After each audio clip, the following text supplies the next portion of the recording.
आज महिलाओं के बीच आई हैं, क्या कुछ कहेंगे? मैं बहुत बधाई देना चाहती हूँ कि जिस तरीके से हिमांशी ब्यूटी डिस्टेंस पर जो है वो हमारी बेटियों के लिए, महिलाओं के लिए जो वो कॉलेज होना चाहिए ताकि उनको शिक्षा में किसी तरह की कोई दिक्कत ना आए, और हमारी सरकार जो है उस कड़ी में बढ़ भी रही।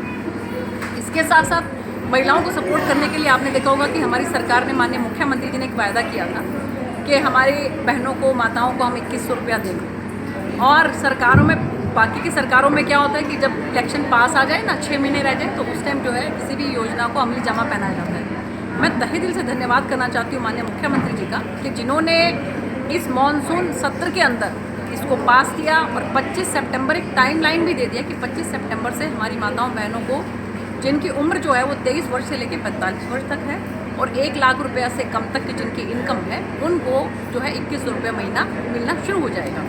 तो ये है किस तरीके से हमारी सरकार हमारी महिलाओं के साथ, बहनों के साथ, बेटियों के साथ खड़ी है, उसका बहुत बड़ा उदाहरण है। पहले तो 18 साल से कह रहे थे 18 साल से ऊपर महिलाओं को मिलेंगे। देखिए ऐसा है, मैं अभी, हमारे एक बुजुर्ग हैं वो भी बात कर रहे थे, तो मैं ये कह रही थी कि जब बुजुर्गों की पेंशन शुरू हुई थी तो वो कितने से शुरू हुई थी? 100 रुपये से शुरू हुई थी और आज 3000 रुपये। तो इसलिए 2100 रुपये से ये एक योजना जो है जिसका नाम है पंडित दीनदयाल उपाध्याय जी के नाम से लाडो लक्ष्मी योजना, इस योजना के तहत 2100 रुपये महीना जो है वो हमारी उन बेटियों को जो 23 से लेकर 45 वर्ष की हैं और इसके साथ साथ 1 लाख रुपए से कम की जिनकी आय है उनको मिलना शुरू हो जाएगा। लेकिन जो रिव्यू होती रहती हैं चीज़ें, आगे रिव्यू होगा तो इसमें चाहे हम एज की बात करें, चाहे अमाउंट की बात करें, चाहे हम जो एक लिमिट रखी गई है इनकम उसकी बात करें, तो वो उन सबके अंदर आगे सुधार की गुंजाइश तो हमेशा ही रहती है। आप प्रशासनिक अधिकारी रही हैं और एमपी भी रही हैं।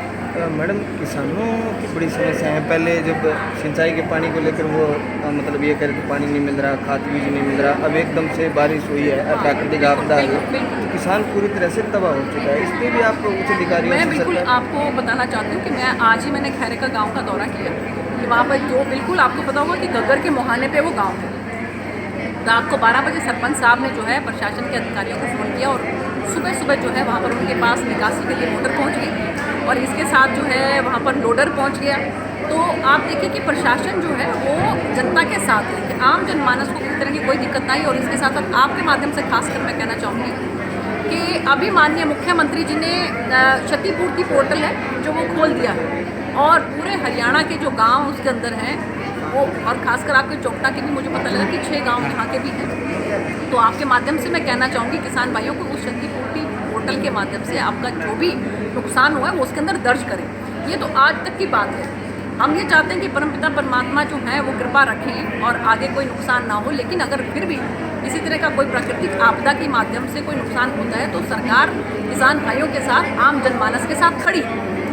मैडम, किसानों की तरफ से एक सवाल है और हम आपको कहना चाहिए कि जो क्षतिपूर्ति पोर्टल जो खोला गया था हरियाणा सरकार की तरफ से, उसमें जो क्षेत्र के गांव हैं, जैसे आप कह रही हैं, तो उनमें क्या हुआ है कि कुछ ऐसे लोग हैं जिनको ये लोग नहीं जानते, बाहर के हैं, अदर डिस्ट्रिक्ट के हैं, उन लोगों ने ऑलरेडी रजिस्ट्रेशन हो चुका है। जब यहाँ का किसान करवाने जा रहा है तो वो हो नहीं पा रहा है। आज भी कुछ लोग थाना चौपटा में एप्लीकेशन दे रहे हैं। जो भी समस्या है ना, जो भी समस्या है वो उसको लिखित में अधिकारियों की नॉलेज में डालें और उसके साथ साथ माननीय मुख्यमंत्री जी की नॉलेज में डालें, हम लोगों की नॉलेज में डालें। आपने देखा होगा कि मुख्यमंत्री जी 12-12, 1-1 बजे तक भी समस्याओं को सुनते हैं और उनका समाधान करते हैं। तो वहाँ के द्वार जो है 24 घंटे सबके लिए खुले हैं। तो किसी को भी कोई समस्या आती है, देखो समस्याएँ जो हैं वो समय समय पर आती रहती है, लेकिन उनका समाधान हम नेक नीति से करें और ठीक विश्वास के साथ जो है वो करें, ये सबसे ज़्यादा इम्पॉर्टेंट है। तो मैं ये आपके माध्यम से कहना चाहूँगी कोई समस्या आती है, समस्या को लेकर उसका समाधान किया जाएगा सरकार की तरफ। बहुत धन्यवाद, आप हमारे साथ जुड़े।